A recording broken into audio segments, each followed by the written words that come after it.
Hello and good evening to everyone. I am Priyank, and today we are hosting a session on Youth for Youth Summit 2021. And the topic of today's conversation is about social entrepreneurship and mental health, two of the most key essential elements of today's society, the challenges it brings, and the solution we are looking forward for. With us in panel, we have three esteemed panelists, Ansh, Ansi, and Shonal.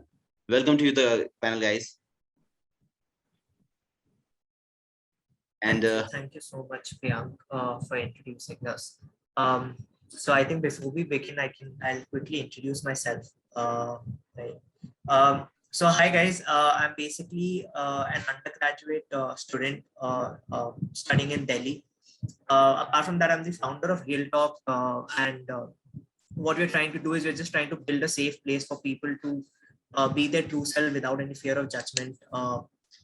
So that's a little bit about me. I'm going to keep the introduction very short. We'll have a more detailed conversation about these things Sure. during the conversation. Shonal, about you?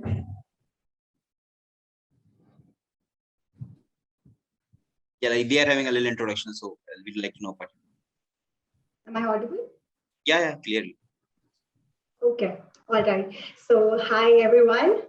I'm Shonal, and I'm pursuing my final year in economics at University of Delhi. And I'm based out of Delhi. And a couple of months ago, I set up my social venture, Demystified Initiative, which mobilizes leaders, philanthropists, corporates, and other stakeholders in order to create awareness and keeping vulnerable communities at heart while developing post-COVID measures for reconstruction and recovery strategy. It is extremely important that youth should have the support and constructive ecosystem. And I thank Lookup for this summit. I'm happy to be here with other social entrepreneurs and in order to learn and share. Thank you for having me. Thank you. Mansi, please. Hi everyone, I'm Mansi Bansal and I graduated from BTech in computer science this year.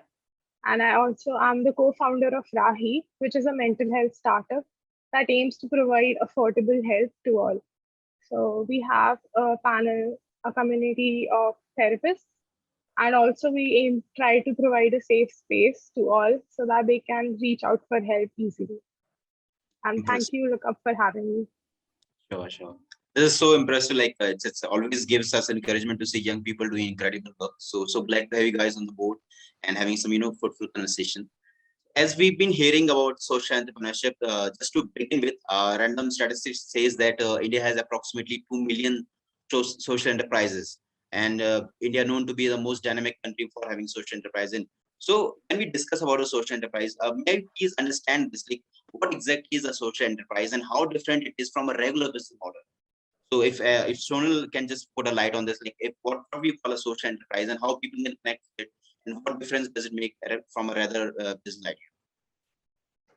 So I believe that there is no specific definition of social entrepreneur or social enterprise as a whole. I think anything or any objective that keeps the vulnerable communities at heart, whether it is, children, specially abled, transgender, poor, anyone for that concern, anyone who requires the help of those who can listen, I think that would be a social enterprise. And any effort in that direction, any effort, whether it is raising awareness, technology, any other means in order to support them, I think that would be social enterprise. Nice. That would be the people, definitely. Right. And you're already doing it.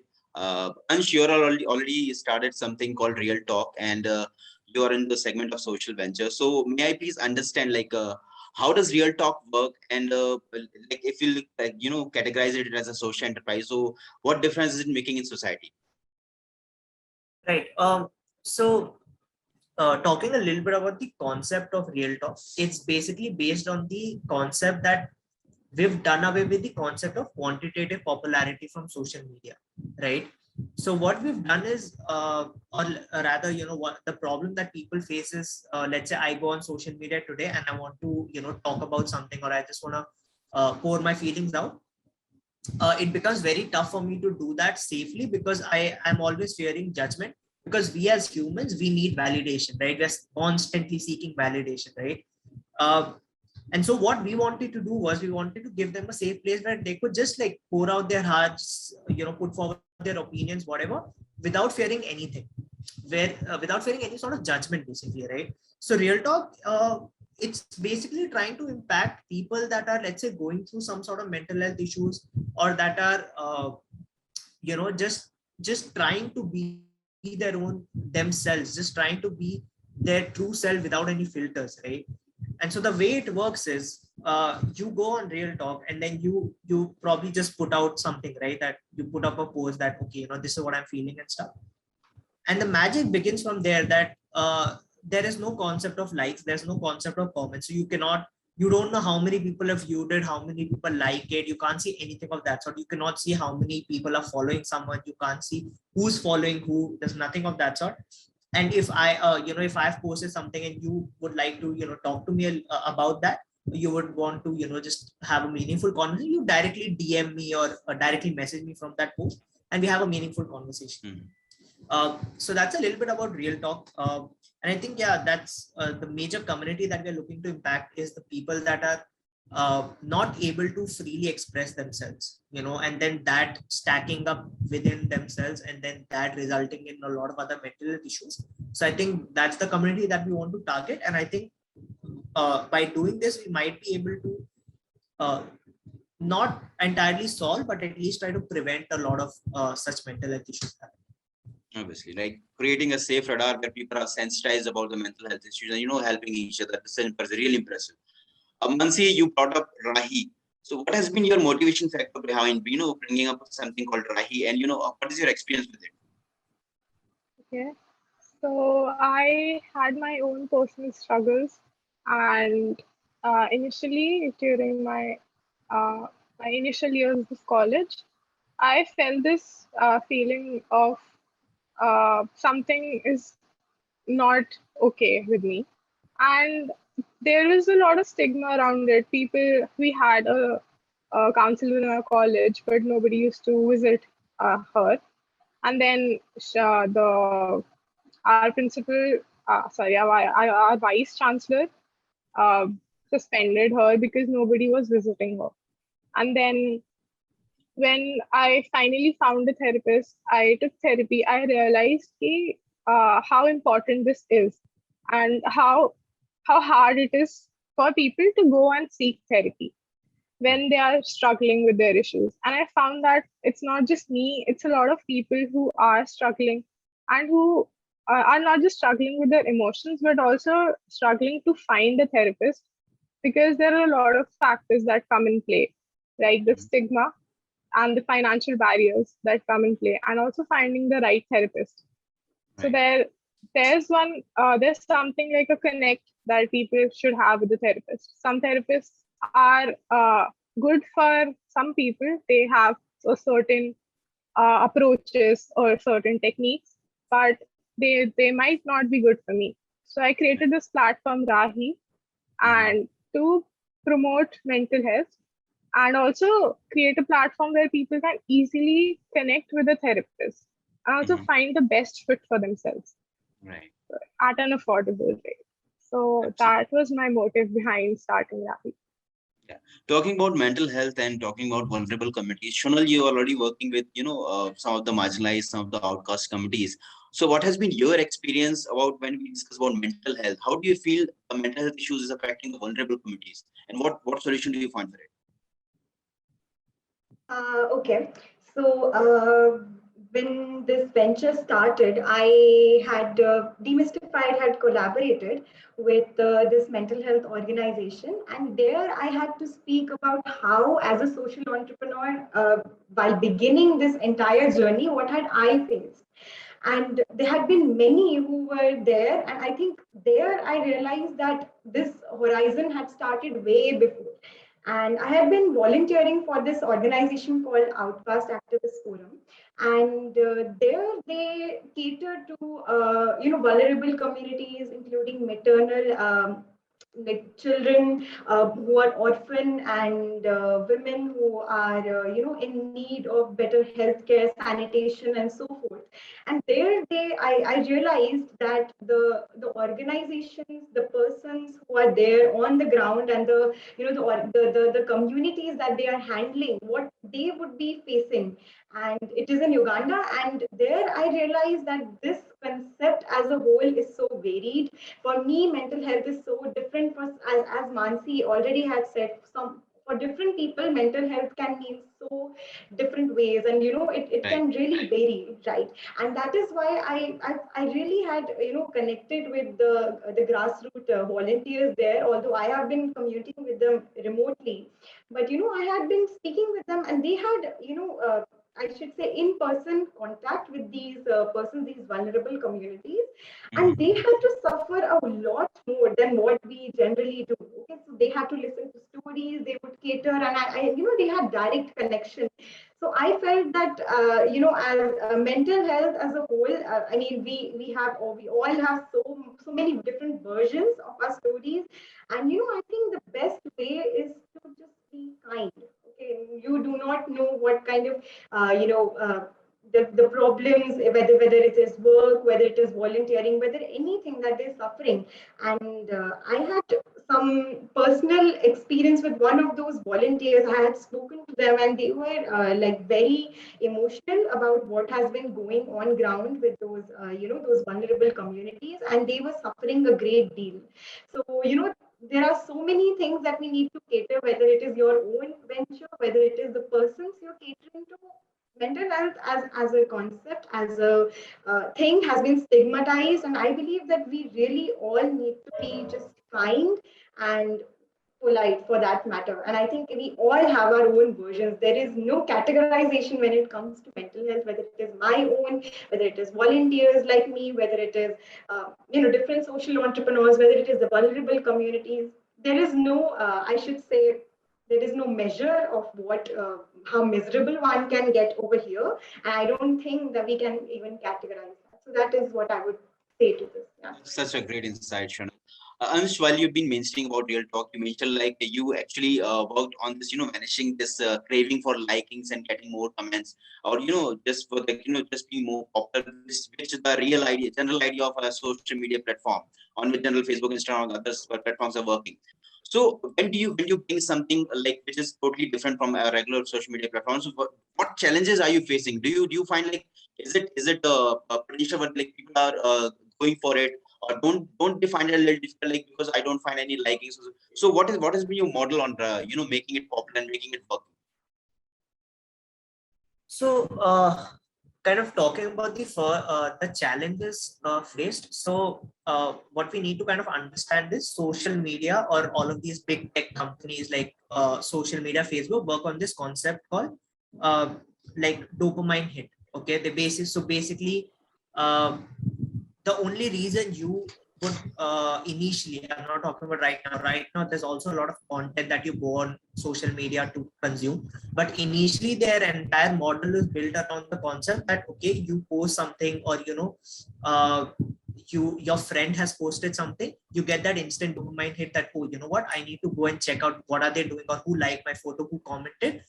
So it's based on that entire concept, and because of that we've already been validation seekers, but because of this entire model and how it's affected our brain, it's made us more validation seekers. We want to seek more and more validation now. So the entire challenge that Real Talk faces, or would face, would be the fact that there is no dopamine hit there, right? So it's essentially just you being your true self. There is no one there's no one liking your content, there's no one doing anything of that sort to tell you, hey, you know what, there's someone who's done this action, come back to the app and see what's happening. So that is one challenge, but at the same time, I feel like people who have realized this concept of dopamine hit and realize that, oh, social media works on this, uh, they also understand that they would be able to actually use Real Talk in a much better way. They'll be able to maybe use it on a consistent basis and be able to get the most help out of it. So I think that is the kind of major challenge that Real Talk faces. Yeah, Yeah. nice. Mansi, going by the way Rahi works, I've been reading a study which states done by UNICEF. They did a case study on 23 countries, and the ratio came up like in India, the youth, only 21% of the youth is comfortable of seeking help in case of any mental issues, which is which is comparatively very less when we compare to the world, because in world the ratio is 83%. So when we come up to this thing, if you're going through some of the discomforts, or if you're having some mental challenges, so seeking help become little, it takes courage. So what do you find are the true solutions for it? How are you gonna, what are the solutions to empower people so that they can come up and seek help? Well, the first thing would be having conversations like these, and this would really empower people to seek help. Making these conversations of seeking help in our day-to-day lives and not stigmatizing it, just keeping it real. If you need help, go seek it. And also, there's one more factor that like uh, creates a blockage for people to seek help. That is, there's not much uh, the number of psychiatrists and psychologists in India is not the desirable, not like they're not at a desirable level. So the ratio that in India is around 0.7% for every 1 lakh population, but the desirable number should be around 3. So that's the ratio. If we get more funding in India for mental health, and these startups get more funding. So, for example, the startups, like, just 1 second. So, there's more communication that is happening in India now, and people are coming out for help. Let's see if it expands in the near future. Nice. Shunal, while you've been mentioning about working with marginalized and vulnerable communities, you have shared your own experiences. I'd like to also understand one more thing. Like in cities like tier 2 and tier 3 cities, where the awareness about mental health and access to resources to find help is actually very scarce. So in segments like where the people from different marginalized community do not have general access to the mental health resources. So what do you truly find that can be a potential solution to offer them, the candidate help which they actually require? So as I had mentioned that I had been volunteering for this organization, and what I had learned that technical access and digital divide, these concepts are are being heard about. They are in news every day. COVID-19 did that to us. In those cities, in the vulnerable and the remote regions, people were not students were not able to access education. Life had for the technical linkage between those communities and over here had completely stopped, and they had a lot of losses. So I had countered this, and I had this thought of how I can cater to this, since we have been speaking about post-COVID rebuilding and recovery, and one of the biggest lessons had been the digital divide. Why technology only caters to those who have the access to resources and money and as a whole, and I feel that that is where the problem and the communication gap had been. And as I had spoken about, that I had been associated with this organization who had volunteers in place. So they had been visiting, and amidst the COVID, they had been the frontline workers, I would say, and they had been visiting these communities in remote regions in their country. And there they had spoken to these communities about how they had been facing the crisis and what mental health issues they had. And you would be surprised that in case of cities where we are supposed to have, we are supposed to have it all, we have all the luxuries at place. The only problem they had been facing, I won't say the only problem, it is one of the biggest problems, but the problems they had been facing was, education and connecting to the teachers and connecting for e-commerce and so forth. But they had had a peaceful life. Okay, since we have so much in place, and anything that goes wrong in technical terms, we lose access, and we it is haphazard for us. they had been facing that, but then at the same time, they had a lot of their own problems that had to be catered to. And internet was, yes, internet and access to the easy remote access that they earlier had, for to these facilities. The volunteers who had been visiting them, they had a newfound realization that these communities are, I should say that it was an eye opener for them. And what I had learned from them, that the problems go way beyond, and yet technology had been hampering them, but they had been sustaining somewhat. But yes, I believe that technology does act as an contrary to what I had observed and what I had heard, technology does act as a divider at times, and we need to develop it as an equalizer rather than a divider. Right. Thank you.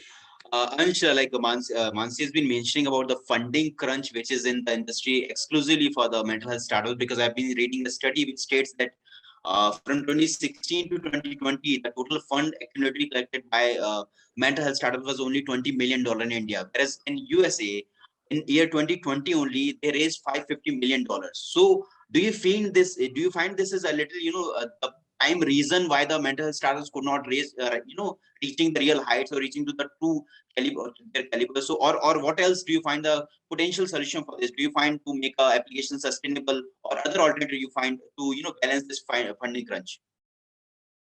I think so. In general, obviously, that is a big problem. That like funding is not available widely. And I think that landscape is changing right now, right? So right now, if you read a little bit about it, this is the best time to have a startup in India, related to any field, right? So it is blooming. The world is changing in that sense. But I think apart from that, on a personal level, uh, personally, I've believed in bootstrapping businesses or bootstrapping startups. The reason being that when you do that, you have more control over what you want to do. And I feel like specifically speaking for, let's say, a mental health startup, the moment you shift your focus from what you want to do for that community to actually earning, or that entire side of generating revenue and profits, you will do more harm than good, right? So I think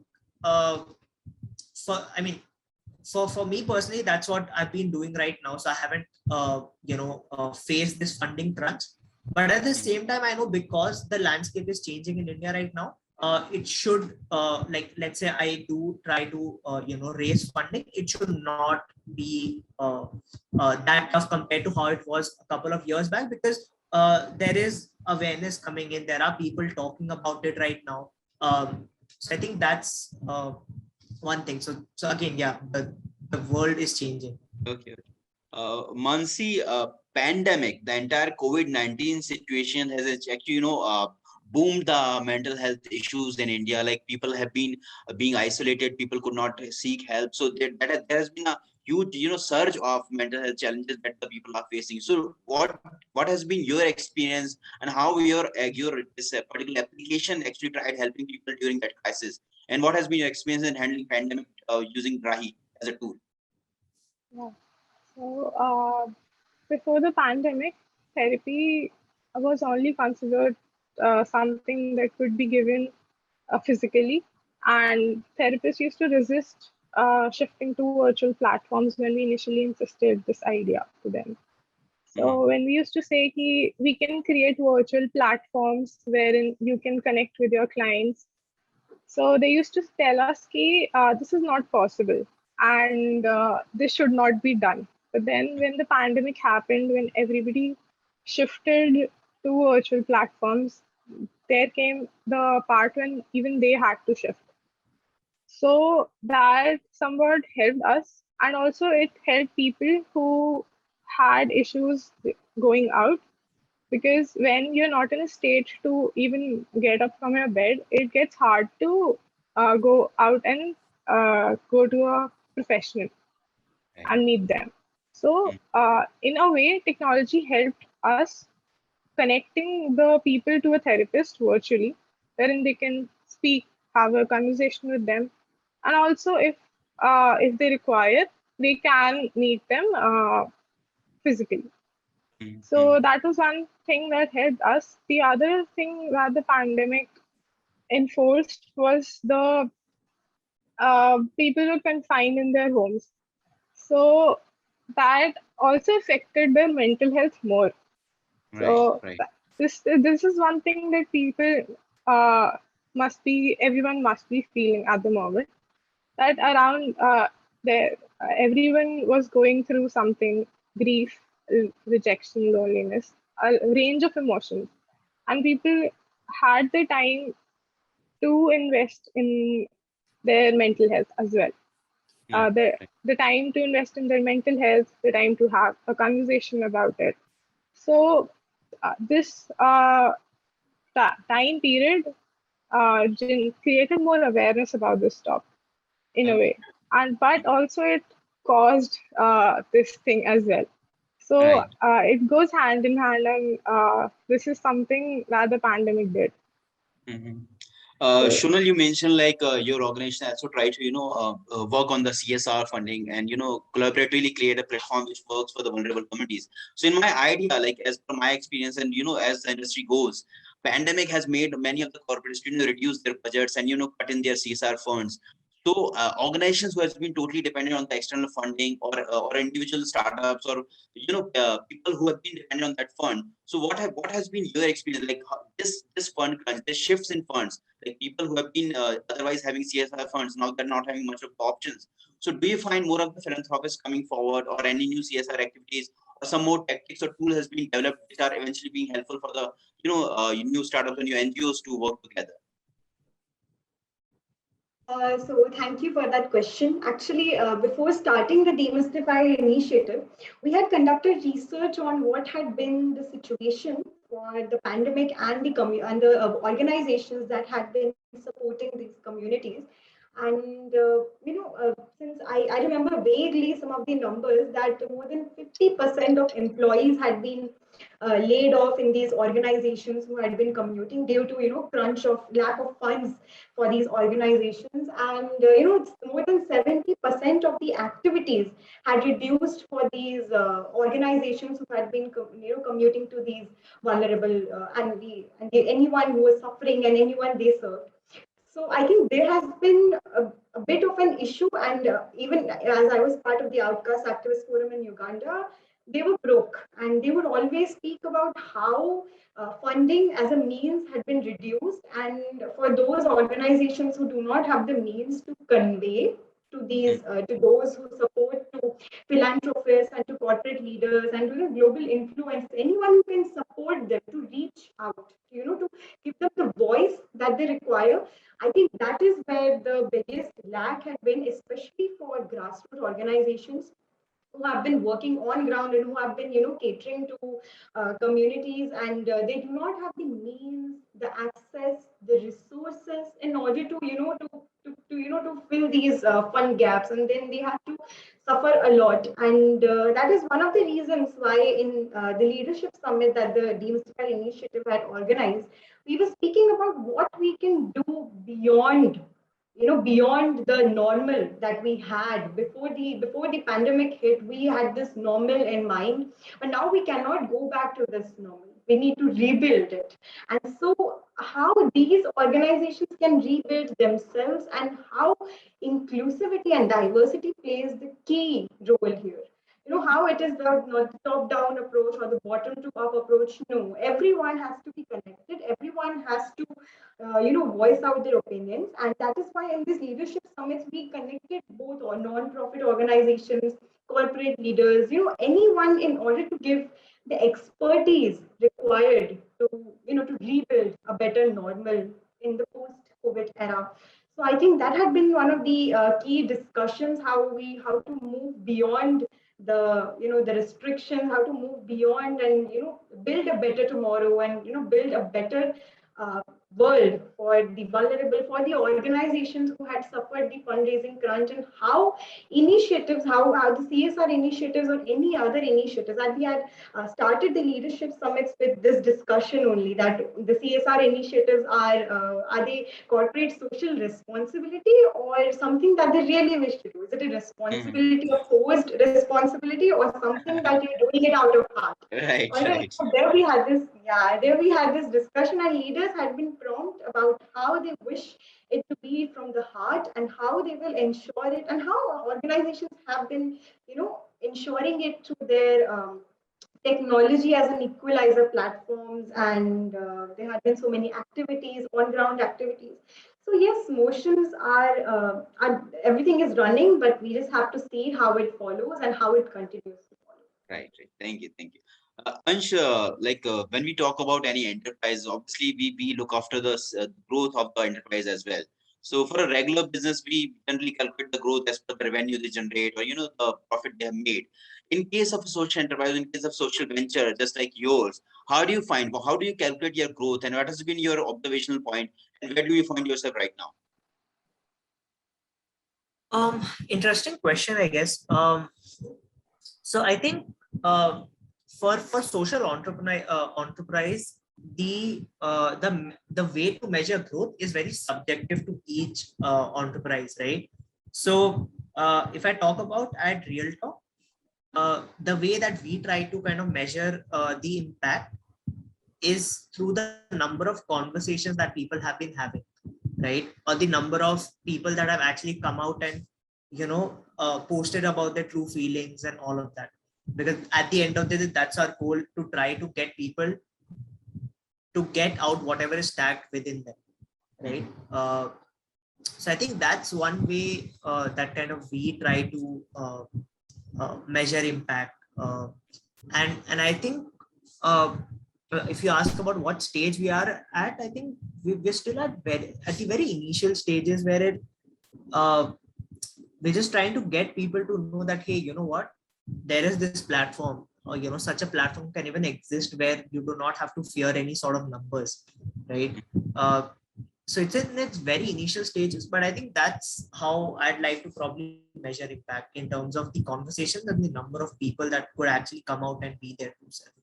So, yeah. Mansi, we've been knowing this since long. Mental health is having so much of taboo, so much of stigma associated with it, and but there are always some barriers which hold people to seek help. What has been your observation? What do you find are the true barriers, or the true, how we can destigmatize this entire process? I know conversation is one, talking about it is one, but still, what can be the tangible intake which people can take in case they want to destigmatize the entire process? So apart from the conversations, and as I mentioned earlier, the stigma, the financial barriers, even if we make the seeking help part affordable, still there will be one factor, and that is hesitation. So Right. to overcome hesitation, we can include this topic, mental health, from a younger age to a younger age.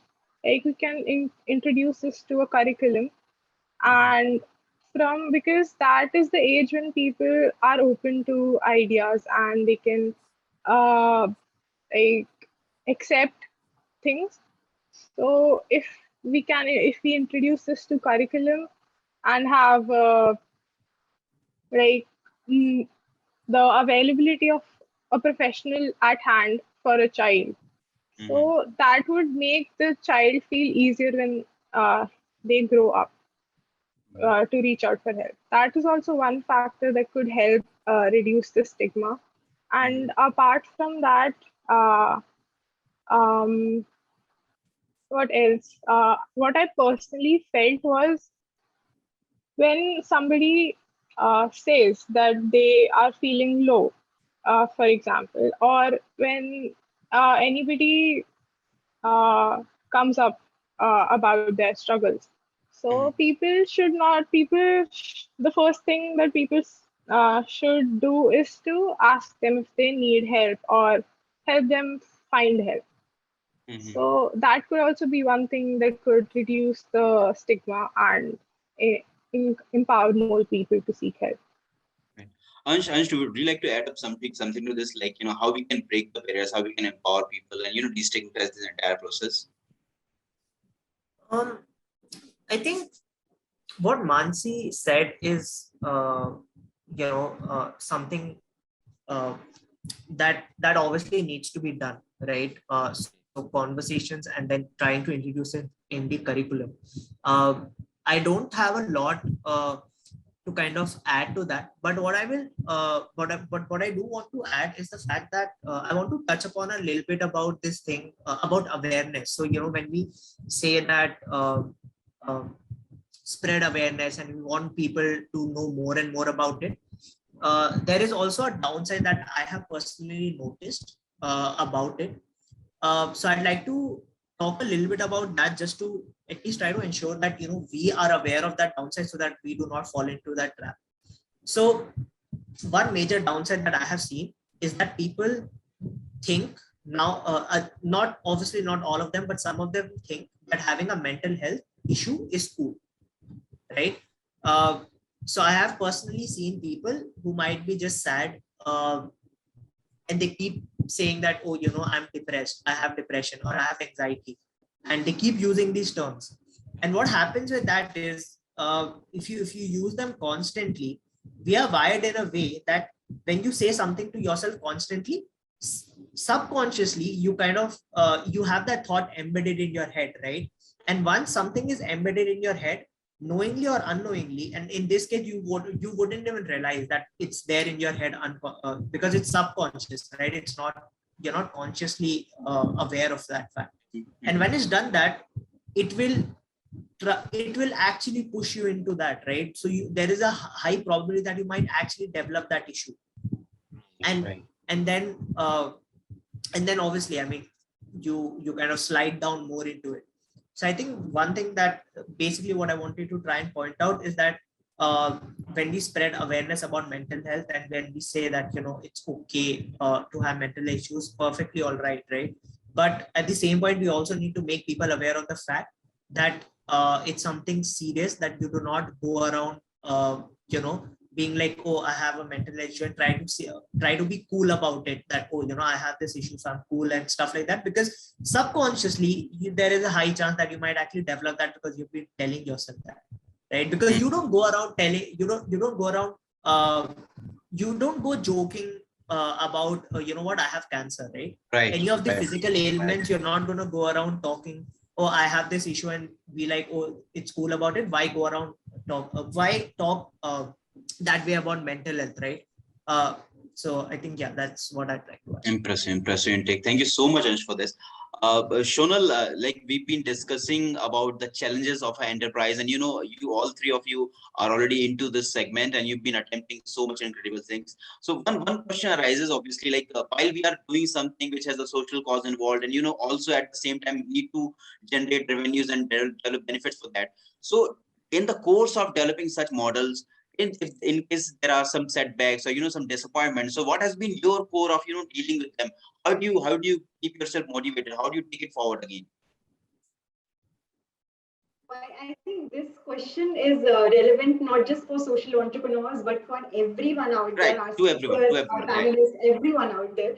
I think what I would say would maybe relatable, maybe conflicting, and some would definitely have a lot more to add on. But I think that since you're mentioning that what had been the challenges, and I think some of the common challenges had been, funds for marketing. And when you establish a social or enterprise in place, you need a load of marketing, and you need to reach out to people. You cannot reach out the target audience if they do not know who you are or what you want to present. So I think that was one of the things that I'm sure that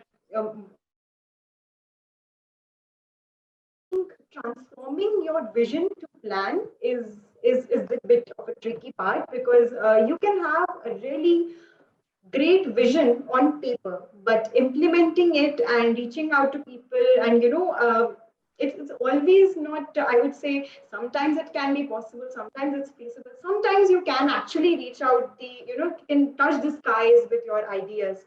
So I think that, and especially, I think thirdly, I would say that especially for young people who are either coming out of college and who have this vigor, this the passion to do something for their interest, for whether it is social entrepreneurship, whether it is anything, any habit that they want to pursue.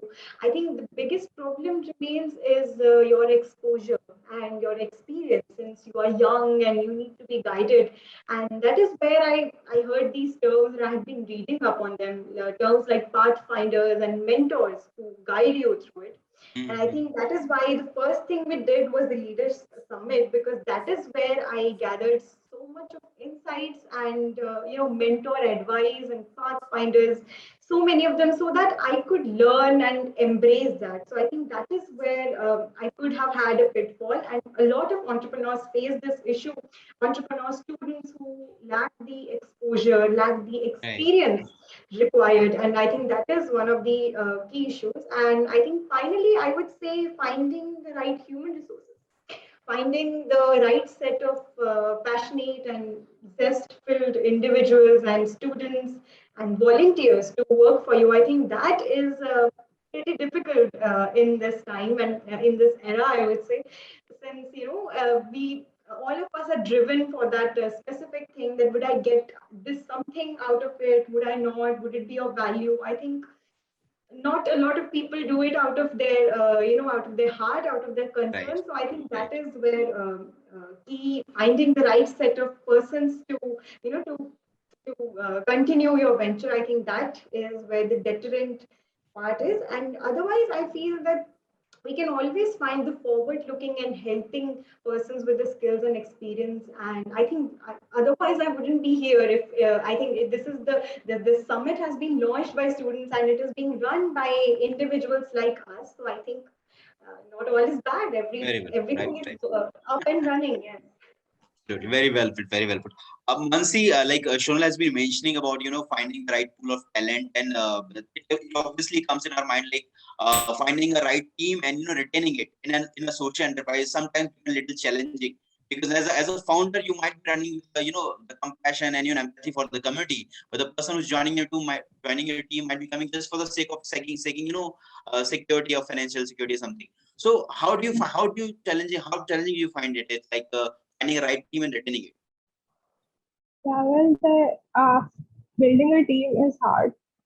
And initially, when you don't have enough funds to even give to them, then the main factor that you find while building a team is you sell them your vision. You Mhm. explain to them how our idea, how our project would create an impact in the country, how it will help people. And through your vision, people hop on to your team, they connect with you. Even they start working with the same similar vision in the team. And that's when they create great products, give out great ideas to us. And that's how we implement things in our team. Ansh, going forward, like because you have a little less time to continue on, I'll be covering 3 questions because I'm having all these questions in mind. Like, how do you, like, what do you want people should be knowing about mental health? Like that one particular thing that you want people should be knowing about mental health. And also, as we've been discussing, Mansi has been saying that there's a lack of qualified psychologists and psychiatrists. So the risk of going to a wrong person. You've been attempting to find solution to a problem, and you approach somebody who has not been equipped enough, or who has given you a wrong advice, or just try to make you it made you more vulnerable. So what can be the right tools to identify a proper psychologist, a counselor to help you with? So how would you go for it? I think answering your first question on uh, what should people know about mental health, I think the most important thing to know about mental health is mental health issues are real. Okay, so I think that's the major concern with a lot of people, that they do not think it's real. They just think it's all in your head. Whereas I will also state that a lot of time, yes, it is in your head. And I've actually had conversations with psychologists over this, right? And from what I have understood after having conversations with them is the fact that yes, it is in your head, right? I mean, because at the end of the day, what psychologists also do is try to get things out of you. They try to get into your head and like try to get you to look at certain things, right? But what essentially I'm trying to say is what people need to understand is that it is an actual issue as well, right? So just telling people that okay, it's in your head, get over it, is not going to help, right? Even though it might be in their head, it's more about they need the right tools to actually get over it, right? So one thing is that mental health is real, mental health issues are real. The second thing is do not unnecessarily identify yourself with mental health issues, right? Something that I told recently is that if you generally have a mental issue, okay, that's seek the right treatment and all of that, but unnecessarily just do not identify yourself with mental health just because it's trending or it's going on in the world. So these are the two things. And I think the second question, if you could just repeat a little bit about that. Like how to identify, identify the right Okay, person to go to. the right psychologist. Okay. So I'm not sure if I have a very good answer to that, but from my own personal experience of how I choose people, it's more about. So I think the first step. So obviously, mental health psychologists they work in varied fields, right? So you have specialists for, let's say, depression, you have specialists for anxiety and all of that. So I think the first very basic step is just to identify that you're looking at that right category of psychologist. And I think the second most important thing that I personally feel would be how comfortable you are with that psychologist, in the sense that are you being intimidated by that psychologist? Are you actually being able to just be yourself, just be open, just be completely transparent. So I think to probably identify that, maybe just have a conversation with them before actually booking a therapy session and all of this. Just have a conversation with this, just try to understand how that person is and all of that. So, and if you feel 100% comfortable that okay, this is someone who I might be comfortable opening up to, then you go forward with it. Obviously, like just to sum it up, like we have some questions also that are in the chat box. I'll be raising a few questions. I guess most of them we have covered during the conversation. There's one particular question which asks like what are the advantages of social entrepreneurship in your own experience? So Shonal, would you like to raise would answer that? Like what has been the advantages? Like what do you find are the advantages of social entrepreneurship? A very quick answer to that. Okay, I'll just be modest. I'll be very modest. When you have a social enterprise in place, people appreciate you. They are flattered that okay, you are doing something for the communities, and of course, that is how we do need to appreciate ventures. Catering to vulnerable, catering to those who need social, mental health and entrepreneurships in place. We need to do that. In order to cultivate that idea, that mindset, that such ventures are required, are needed, and if you have that vision, then you must go ahead. I think that is where that has been the main. I think it had been also the motivation and one of the best advantages. And I think one of the other key things is this could play as both a disadvantage and an advantage is being young. Since I'm young, I had to, I did not have any experience or exposure, but I could, reach out to those who had been experienced, and they cultivated this trust that okay, some sort of venture like this is in place, and I can provide my expertise, my ideas to this young child, and she could improve. And I think adults do like that when they could they could pass on their wisdom, pass on their ideas and expertise. So I think these two have been the key advantages in place for ventures like ours. Mansi, summing it up, like we have one more last question that you can just I'd like you to put answer to this. A person asked like venture with a purpose, what has Gen Z's so much convinced and committed about it? what make us all very enthusiastic about opening up a social enterprise and bringing some change in the society? What has been your take on that? A very, very quick answer. Well, when you work for money, you don't get that fulfillment versus when you work for a purpose. Like when you know, okay, your product will create an impact and it will help people out. It will help somebody who is struggling with something. And when that person reaches out to you and says, hey, thank you for creating this, that sentence itself makes us feel so good that we want to continue further to make this platform even bigger. Right. That's my quick answer. Ansh, your take onto that? Like, why is generations like yours is bringing some impactful things, and why people are attempting social entrepreneurship? I think more than this entire thing of why are Gen Z is implementing social entrepreneurship, I think what I have personally seen is that Gen Zs are more motivated. So there is this interesting concept that that I came across recently, which is that so our grandparents, they worked because they needed to fill their stomach, right? So they worked for whatever they could, right? Our parents, they already had enough food and all of that, so they worked for getting a standard of living, so like they needed a good house and like they needed like good enough services and all. That's what our parents worked for. And the Gen Z, now that we have standard of living, we try to optimize for the concept called quality of living, right? And I feel that is the reason why we are trying to do things that give us happiness or that give us fulfillment, because we know for a fact that we already have that standard of living. We can do something great with our life, so why not do something that gives us that fulfillment, right? So because we need that quality of living, we do not need anything else. So I think that would be like an interesting answer to Indeed. I mean, something that I believe. Obviously, and I guess this sums it up entirely. Like we've been understanding, we've been giving so much insights to the attendees, and I guess that covers it up entirely. And I'm really thankful to all of you for coming forward and sharing your experiences, bringing some valuable inputs to the fields of entrepreneurship and mental health. It has been, I guess, the most sought after thing that the people are looking for.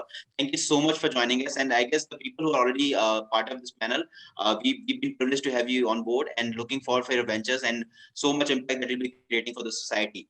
And we have another session coming up forward from 4 p.m. We'll be having an online information overload that you can learn, online education and information overload that you can look forward to. So thank you so much. And I guess most of the question has been answered. Much of insights has come forward, and we learned a lot from each other. And this co-learning shall be keep on happening. We shall be learning from each other. We shall be sharing things with each other. And this momentum, this ecosystem should live on. Thank you so much.